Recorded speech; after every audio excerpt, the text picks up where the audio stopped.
Good day everyone, welcome to my channel. So in this video guys, I will teach you on how to run a program in Sublime Text Editor. Before we start, I would like to say thank you so much to all my viewers, silent viewers, and supporters in my channel. Thank you for watching my videos. If you are new with my channel and then you like this video, please hit the like button. Don't forget to share and please support my channel guys by clicking the subscribe button. So let's begin. I have here a very simple class, Hello World, and then we have here the text, Hello Java in Sublime. Now, to run a program in Sublime, we simply go to Tools, click the Build, or press Ctrl B. Okay, it runs again. It runs, no? Hello Java in Sublime. So if we modify this one, let's say we text there, Java programming is fun, period.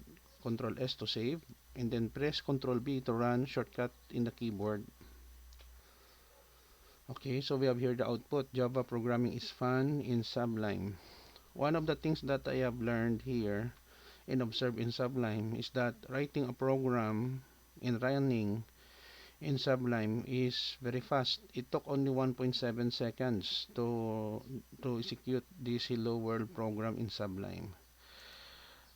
So thank you so much guys for watching. I hope that you have learned something new in this video. If you like this video, please hit the like button. Don't forget to share and please support my channel guys by clicking the subscribe button. See you in the next video tutorial guys. This is your friend Jake saying bye bye for now.